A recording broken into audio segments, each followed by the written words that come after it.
Donc bonjour. Et tout d'abord, donc je suis très heureux de parler ce matin dans cette assemblée qui est composée en partie de pédiatres, en sachant que je vais parler d'une maladie déjà très rare chez l'adulte, mais qui me semble tout à fait exceptionnelle chez l'enfant. Donc, je n'ai pas de conflit d'intérêt. Et donc, cette cholangite dite à IgG4, eh bien, pour les hépatologues, c'est une entité relativement récente. Vous voyez, le premier grand papier date de 2007, alors que nos collègues du pancréas avaient déjà mis en évidence ce genre d'affection, et qui est d'ailleurs décrit dans la littérature sous différents acronymes, ce qui est un petit facteur de confusion. Les anglo-saxons aiment bien IAC. Quoi qu'il en soit, on considère que cette cholangite à IgG4 est l'atteinte biliaire dans le cadre d'une maladie systémique, la maladie à IgG4. Alors, qu'est-ce que c'est que cette maladie à IgG4 ? Eh bien, en termes très généraux, c'est une affection fibro-inflammatoire qui est caractérisée typiquement, parce qu'on va voir qu'il y a des formes difficiles, par des tuméfactions, un infiltrat lymphoplasmocytaire riche en plasmocytes à IgG4, une fibrose très particulière qui est dite storiforme, j'y reviendrai, une augmentation fréquente mais inconstante des IgG4 sériques, et surtout, c'est ça son grand intérêt, une sensibilité aux corticoïdes, mais d'ailleurs qui diminue dans les formes avec une fibrose évoluée. Et cette maladie, c'est vraiment une maladie systémique puisqu'elle peut intéresser de nombreux organes, et souvent on fait l'analogie avec la sarcoïdose. Donc ça peut toucher en particulier le pancréas, les glandes salivaires, les reins, les poumons, l'aorte, le ganglion, et même cette pauvre prostate peut être intéressée de façon synchrone ou métachrone. Et donc bien sûr, les proportions d'atteinte varient en fonction des séries et des recrutements. Et dans cette grande série anglaise, avec un recrutement gastro-entérologique, bien sûr, en tête, c'était l'atteinte pancréatique, mais suivie par la cholangite. Et d'ailleurs, donc un certain nombre de maladies qu'on avait connues sous d'autres appellations, par exemple la thyroïdite de Riedel, la fibrose rétropéritonéale, sont maintenant classées dans les maladies à IgG4. Alors, un petit mot de pathogénie, en sachant que là, je vous propose un beau schéma donc tiré de cette très très belle revue, mais il persiste de nombreux inconnus. Donc, très schématiquement, sous l'effet d'un stimulus, alors peut-être l'auto-immunité, peut-être un facteur toxique, peut-être un facteur infectieux, il y a une réaction immunitaire qui est essentiellement TH2 médiée et fait intervenir bien sûr des cytokines, et il survient une activation inappropriée et une prolifération clonale d'ailleurs des cellules B, avec bien sûr grande production d'IgG4, et également de libération de cytokines profibrossantes, en particulier le TGF-bêta. Donc, au niveau de l'organe, il y a une infiltration donc par les cellules B, pouvant être à l'origine de tuméfaction, et puis un dysfonctionnement de l'organe par des mécanismes variés. Alors, j'ai parlé des lésions histologiques. En voici quelques exemples. Donc, bien sûr, l'infiltration lymphoplasmocytaire, et vous voyez par un immunomarquage, donc clairement, il y a beaucoup de cellules contenant des IgG4. Un aspect très particulier est la phlébite obitérante. Donc, vous voyez un exemple ici, avec effectivement, ceci était un vaisseau. Et j'ai parlé également de la storiforme fibrosis. Alors, vous voyez, c'est une fibrose très, très particulière. Donc, comment traduire? C'est des fibres entrelacées et ondulantes. Et je trouve que, pour bien s'imaginer, il est bon de revoir les toiles de Van Gogh. Et vous voyez, je pense que Van Gogh, hein, qui est un très bon auteur, avait déjà tout décrit. Alors, les cholangites à IgG4, eh bien sûr, c'est une maladie sténosante des voies biliaires qui remplit les critères habituels des maladies à IgG4 qu'on a vues: augmentation des IgG4 sériques, infiltration des voies biliaires.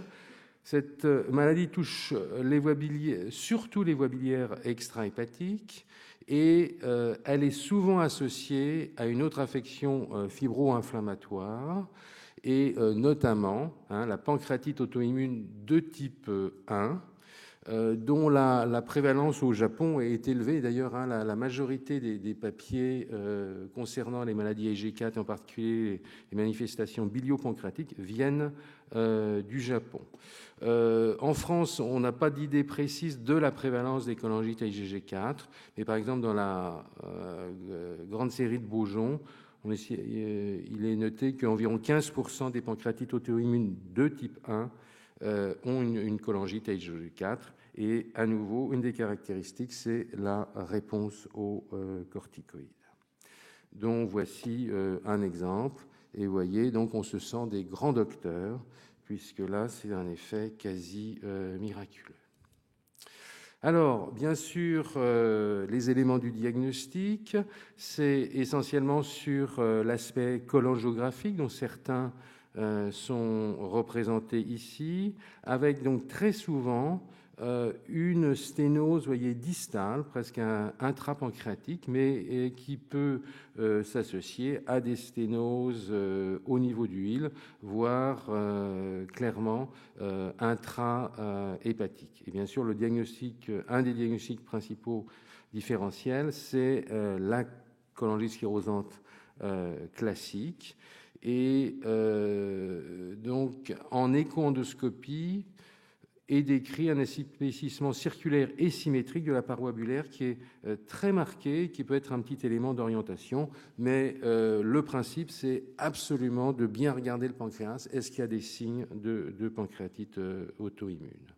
Alors, quand on compare, on essaie de comparer la cholangite sclérosante classique, en tout cas chez l'adulte, versus à IgG4, et ben, en termes quand même de cholangiographie, on peut décrire des subtilités, etc., mais on n'aura pas de certitude. Par contre, les autres caractéristiques peuvent être différentes, bien qu'il n'y en ait aucune de spécifique. Alors, c'est une maladie par rapport à la cholangite sclérosante qui est encore plus celle de l'homme, vraiment une prédominance écroisante.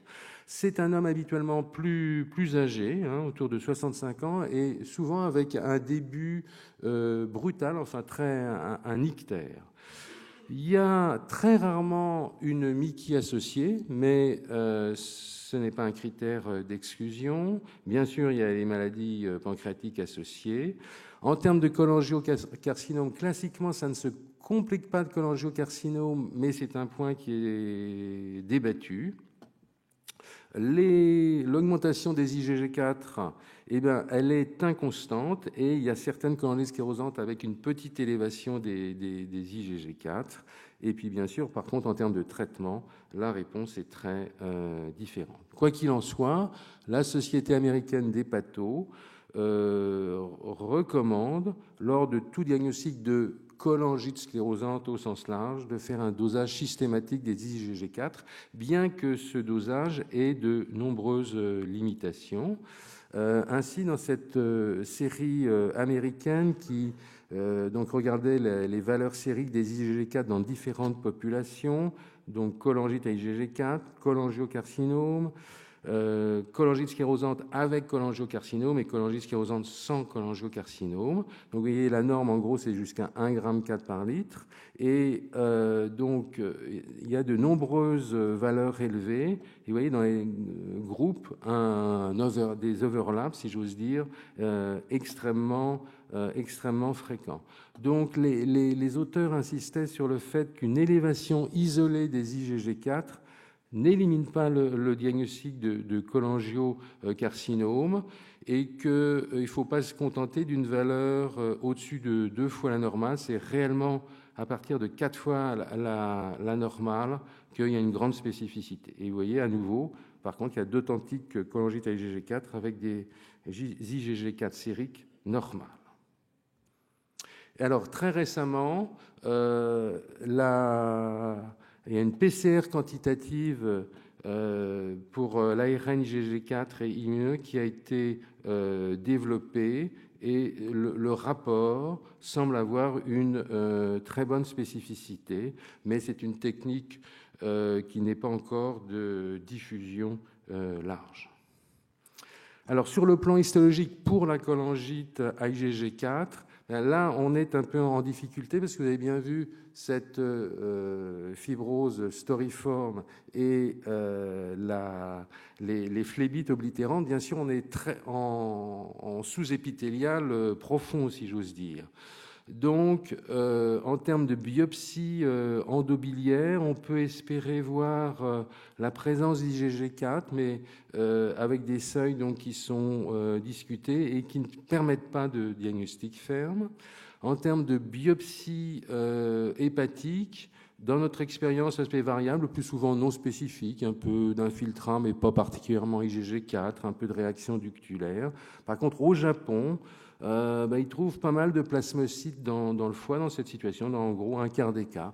Donc ça peut être un intérêt lorsqu'il y a une atteinte cholangiographique des voies biliaires intrahépatiques. Et puis vous savez, dans la pancréatite auto-immune, on insiste sur le rendement diagnostique de la biopsie de la papille ou autour de la papille. Dans les cholangites à IgG4, on ne sait pas encore, mais on la recommande très, très, très facilement. Donc, bien sûr, il y a des difficultés diagnostiques, il y a des critères qui ont été proposés, notamment la Mayo Clinic, ceux qui utilisent ces critères-là. Donc, devant des sténoses biliaires, qu'elles soient intrahépatiques ou extrahépatiques, si on a une histologie pancréatique ou biliaire typique, c'est-à-dire parce qu'on a une pièce de résection, mais ça veut dire un peu c'est un échec, puisqu'on est passé à côté du diagnostic, ou en tout cas une large biopsie, ou si on a une imagerie classique de pancréatite auto-immune et une augmentation des IgG4 sériques, et bien là, on peut dire que le diagnostic est certain. Mais le plus dur et souvent le plus fréquent, c'est quand on n'a que certains critères, et on estime que quand on en a au moins 2 de ces critères, augmentation des IgG sériques, imagerie évocatrice de pancréatite auto-immune, atteinte d'un autre organe et puis quand même présence d'IgG4 sur les biopsies biliaires. Si on a au moins 2 de ces critères, donc il y a quand même une forte suspicion. Donc on peut proposer dans cette situation un traitement de 4 semaines de corticoïdes et s'il y a une réponse biologique, d'imagerie et clinique très satisfaisante, le diagnostic devient certain. Mais dans tous les cas, si avec un traitement corticoïde bien mené, il n'y a pas d'efficacité spectaculaire, il faut arrêter les corticoïdes et réévoquer, si j'ose dire, réenvisager une affection maligne. Alors, le traitement et l'évolution, le premier point, c'est de se rappeler qu'il y a des améliorations spontanées possibles. Alors, c'est assez rare, mais c'est décrit. Et le traitement, alors, qui est tout à fait empirique, c'est les corticoïdes, avec un protocole assez mal codifié, mais qui a été proposé par la Mayo Clinic. Donc, 30 à 40 mg par jour de corticoïdes pendant 1 mois, puis après, on diminue sur 3 mois. Et le résultat attendu, c'est un retour à la quasi-normale des voies biliaires, une amélioration biologique. Et cette réponse initiale, elle est très très fréquente, dans plus de 90% des cas. Mais par contre, la récidive est également très fréquente, au moins la moitié des cas à l'arrêt du traitement. Et comme principaux facteurs de risque, c'est la topographie de la lésion. Lorsqu'il y a seulement une atteinte distale, eh bien, le taux de récidive est nettement moindre. Donc, en cas de récidive, eh bien, on repart sur nos corticoïdes, mais on va associer systématiquement, le plus souvent donc de l'azatioprine, le mycophénolate est une option. Et puis on essaiera d'arrêter les corticoïdes, mais en continuant l'azatioprine. Certains auteurs, eux, un peu comme dans l'hépatite auto-immune, continuent les corticoïdes à faible dose. Alors, peut y avoir des cas de résistance ou de récidive très très fréquents. Donc là, on peut s'aider d'une prothèse biliaire. Toujours se reposer la question, est-ce que je traite vraiment une cholangitis IgG4 ? Est-ce qu'il n'y a pas un affreux cholangiocarcinome qui traîne ? Et si on a éliminé ça, ben, on peut discuter donc le rituximab, dont l'expérience a surtout été rapportée dans les pancréatites auto-immunes, mais qui semble intéressante, surtout qu'on a vu qu'il y avait une prolifération donc des cellules B importante. Le pronostic à long terme, en fait, il est mal connu. À nouveau, il y a des améliorations spontanées possibles. Le cholangiocarcinome, je vous l'ai dit, classiquement, il n'y en a pas. Mais dans cette série, toujours la même série anglaise, vous voyez, eh bien, le pronostic n'est pas si bon que ça, avec une mortalité de l'ordre de 10% à 3 ans, et puis pas mal de cancers, dont 2 cholangiocarcinomes. Donc ça, c'est encore quelque chose à décrire plus précisément. Et donc, pour conclure, j'espère vous avoir convaincu qu'il y avait encore beaucoup d'inconnus et de pièges, qu'en pratique, devant une cholangite sclérosante, il faut y penser, toujours. Donc, on fait le dosage systématique des IgG4 sériques. Et puis, encore plus, si j'ose dire, s'il y a une affection pancréatique associée, si c'est un homme de plus de 60 ans, qui a débuté par un ictère et s'il n'y a pas de MICI. Et le traitement, c'est les corticoïdes s'il y a des arguments diagnostiques forts, la récidive est fréquente et on peut discuter dans cette situation le rituximab. Voilà, je vous remercie pour votre attention.